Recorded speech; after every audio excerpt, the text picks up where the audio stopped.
Views and opinions expressed may not reflect those of the Allen County Public Library, Access Fort Wayne, and/or any other supporting groups. If you are interested in producing your own programs for Access Fort Wayne, you can contact us at 260-421-1250.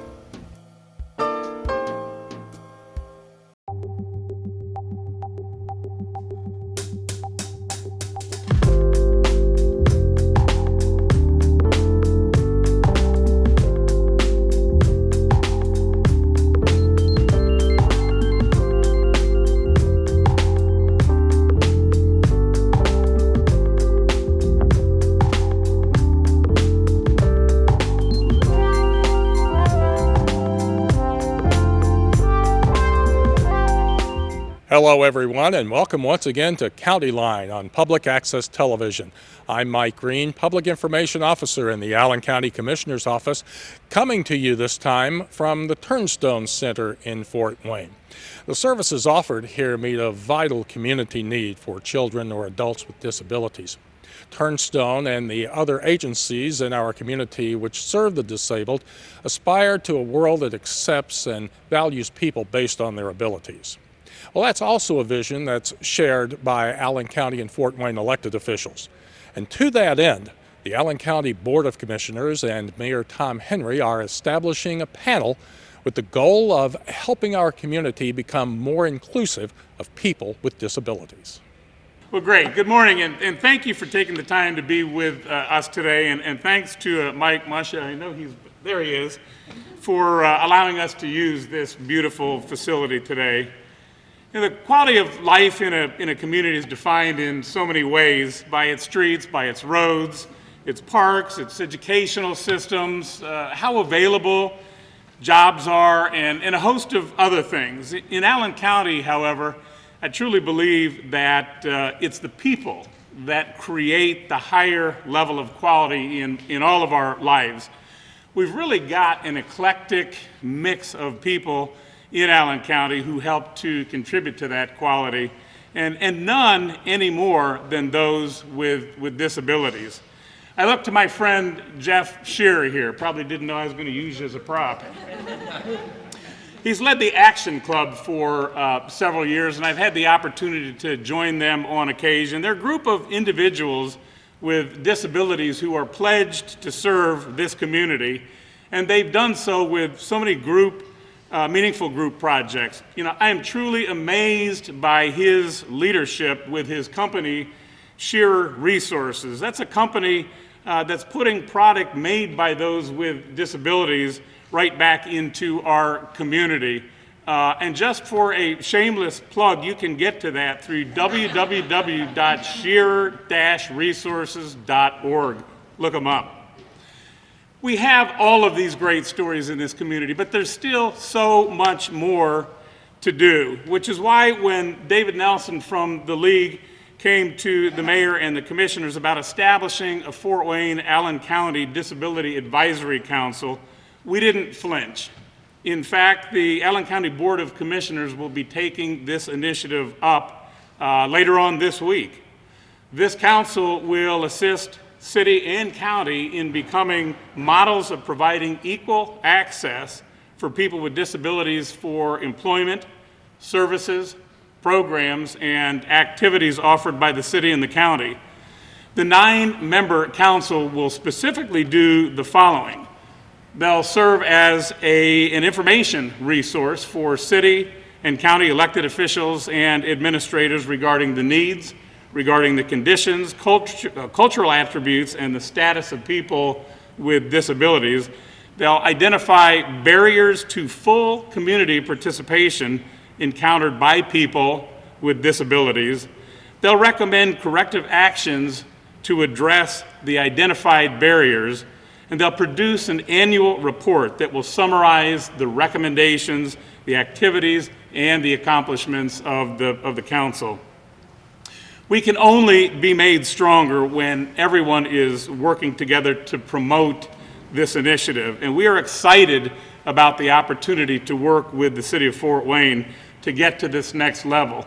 And here to provide some remarks on the City of Fort Wayne's behalf is Mayor Tom Henry. Thank you, Commissioner. Thank you all. What a great turnout today, that's for sure. And we should have a great turnout because it's not very often that county commissioners and mayors get together and immediately agree on what should be happening in a respective municipality and in the respective county. So thank you all for coming today to enjoy this another great day in the city of Fort Wayne. You know, as I move around different communities, unquestionably, a way that a city should be measured as far as its success is how it treats its citizens. And this is one way that we can reach out as a community and say everybody has something to offer. Everyone is important to the quality of life of our community. As Commissioner Peters pointed out, you know, you measure a community's quality of life by the different elements that are present within a community. And certainly, an opportunity to put forth a council like this is terribly important, and it should have been around, quite frankly, before this. But now we understand how important it truly is and how it can truly be an economic development driver. You know, as we bring in companies to take a look at our city and our county as a potential place to set up an expansion of a company or perhaps a new company, they look at more than just the financial incentives that we have to offer. They do look at the quality of life. They do look at how we treat our citizens and how much opportunity we offer them. By stepping up today and saying, we're going to go the extra mile to make sure that everyone, no matter who they are, can have every possibility of being successful in our community, I think speaks volumes for us as a city, as a county, that yes, everyone matters. So I'm extremely happy to stand before you today. And can I do this by executive order, John? I don't need to go through city council, do I? Good. Not that they wouldn't agree, but it takes time. And I want to be, you know, like President Trump. I want to sign these executive orders. Seriously, I can't think of a better executive order to sign than this one, saying that the city of Fort Wayne joins the county of Allen in making sure that this happens. Because again, everyone matters. Thank you.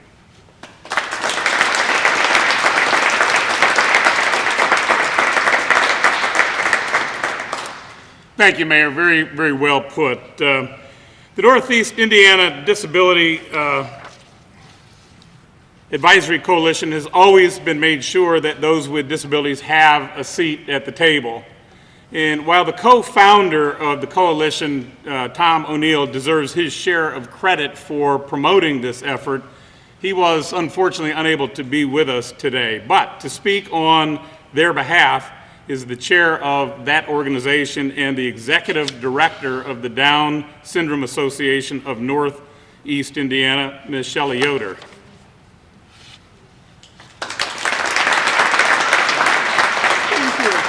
Thank you, Commissioner Peters.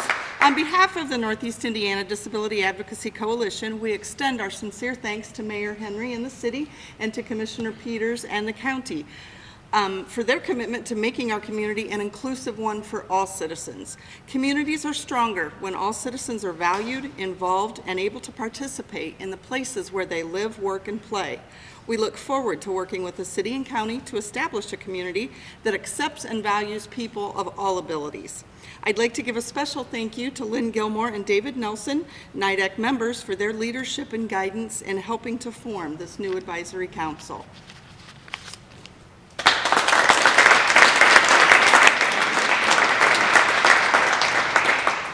Thanks, Shelley. As I mentioned at the outset, CEO of the league, David Nelson, provided some of the spark to really get this measure off the ground. Here to give his perspective right now is David Nelson. Thank you. I look out here and I don't have to ask if there is an interest in this subject. Normally you see 5 or 6 people out in the audience, and we must have 50 out here today. Thanks for coming out, folks. I do look at this through perspective. Back in the 90s when the Americans with Disabilities Act came out and we weren't speaking the same language as business and government, those of us in the disability community, and there was fear to some degree of inclusion, and it was a whole different environment. And as we moved through the 90s, we were dealing with disability-related organizations that pretty much worked for themselves, not out of malice, not out of ill thought toward each other, but that's just how the way things worked back then.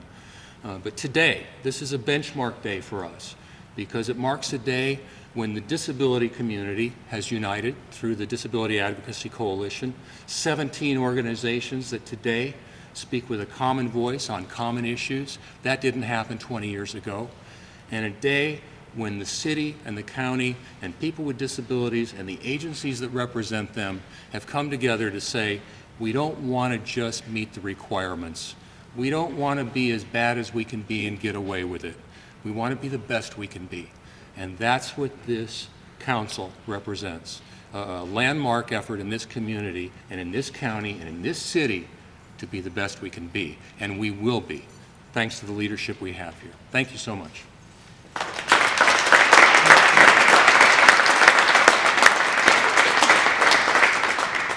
Thanks, David. And now here's the part where I generally get myself in trouble. There are an awful lot of people here to thank today, and I'm sure there's some people left in the seats to thank, but we did sort of put out an all points bulletin in an effort to understand who might be here today. And I do want to specifically say thanks to a number of these people. And if I miss you, I apologize. We still love you, and we'll get to you.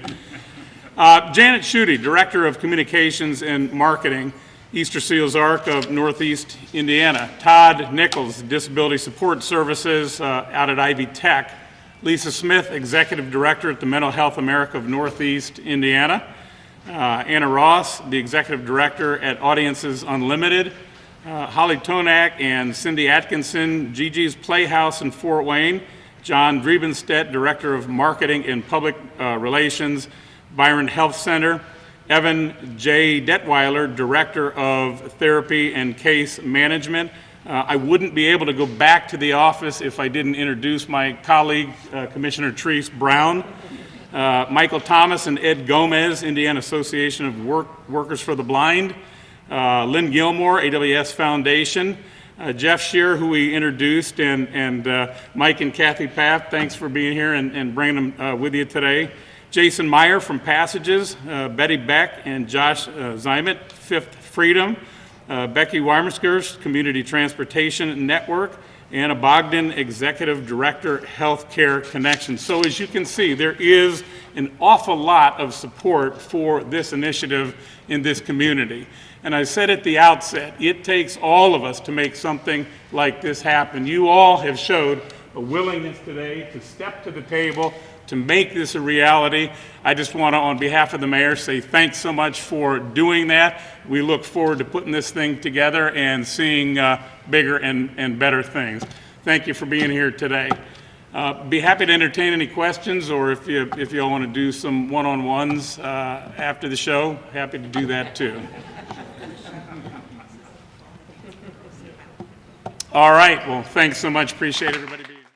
We've brought you several segments on our past County Line programs about the continuing work to maintain the exterior of our historic Allen County Courthouse. Well, a major project inside the courthouse to repair water-damaged murals and clean and reinforce the facility's stained glass dome recently wrapped up with the return and installation of those glass pieces. Now, this project was initiated when water damage to the pendentive arches was noted during a photo shoot in the courthouse. Since then, the Allen County Preservation Courthouse Trust has worked closely with the county's maintenance department and other contractors to find and fix the leak in the attic. Now, during the time of exploration for the attic leak, a survey of the stained glass dome was also performed. The stained glass is 15 years post-restoration and was in need of thorough cleaning and some repair. Part of the maintenance work on the stained glass dome included the cleaning of the glass, replacing or repairing missing or broken glass, repairing the lead matrix, flattening panels, and installing custom curved support bars to the top side of the dome. Now, all of this work will maintain the existing design, the aesthetics, and the integrity of the dome. We thought you'd like to see and hear more about this project.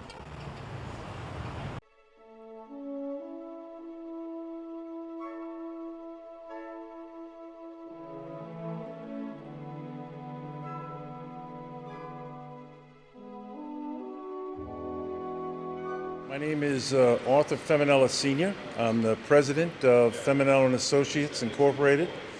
We have a studio in Branchburg, New Jersey, and also in Philadelphia. We started about 5 months ago when we came out, take a look, and we put in a proposal to remove the dome, the stained glass panels from the dome. It took us about a week and a half to get all the pieces out. We brought them back to our shop in Philadelphia and we restored them.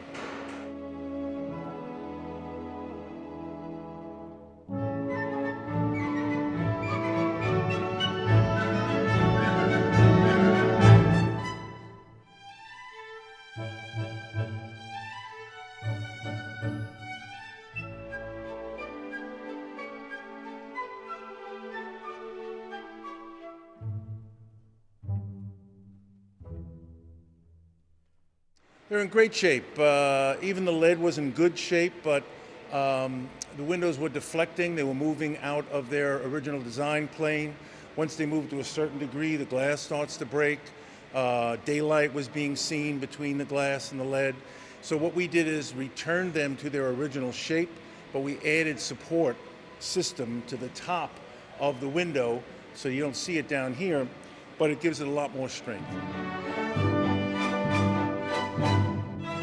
This looks harrowing, but this is really the simplest part of the whole process. Basically, they get lifted up into the attic space and then lowered gently down onto a cast iron frame that's already there. But beyond the changes we made on the restoration we made on the stained glass itself, we've added 2 steel T-bars to the framing system so that the panels are much more rigid now. It also aids in lifting them up and dropping them down if they have to be taken down again.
Well, there are 3 panels in each one of the large pie-shaped sections, and there are 20 pie-shaped sections, so that's 60 panels.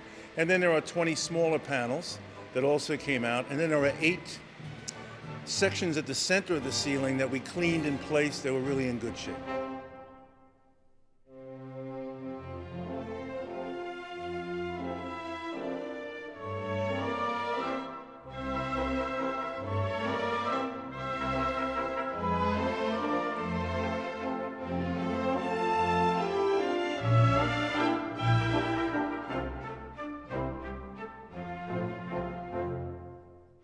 Well, I've been doing this for 44 years, so I've worked on just about everything there is, but I've done a number of ceilings. We're working on the 4 monumental ceilings at the U.S. Capitol building. We just finished about 2 years ago a giant ceiling at the national headquarters for the Daughters of the American Republic. So I've done a number of ceilings, yes.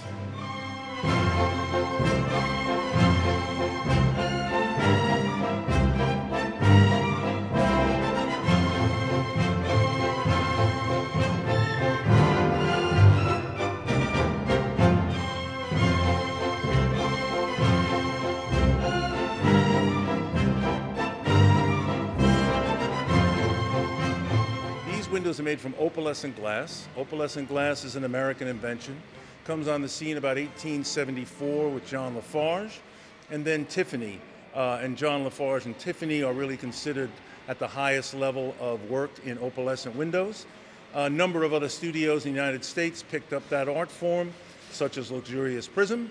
And so opalescent glass is almost, in reflected light, looks kind of like marble. It's variegated glass, it's kind of dense, number of colors in each piece, and when the light comes through, they all mix. So beyond that, you have pressed jewels up there also. Pressed jewels is they take glass when it's in a kind of a semi-molten state, almost like molasses, and they press it in either a metal or a wet wooden mold, and you get these very gorgeous little shapes that radiate light and color. The whole of the glass is held in lead cane, which is simply extruded lead that looks kind of like an I-beam, and the glass fits in on either side. And you cut the lead to go around the glass. At every juncture of the leads, you solder it together, you add a support system, you put it up in the ceiling.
Done a number of ceilings. This is way up there. This is like probably 8.5, 9 out of 10 when it comes to ceilings. The quality is very good.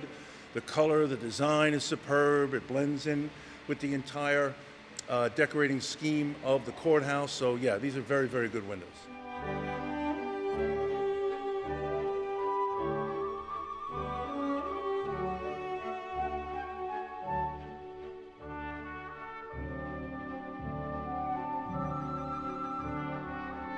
Well, I give this my typical 100-year guarantee, so I'll be back in 100 years, and hopefully you people will be here too, and you can talk to me then. You want to just check it out every 5 or 6 years, but what we have done, we hope would last at least 50 to 60 years, hopefully much longer than that.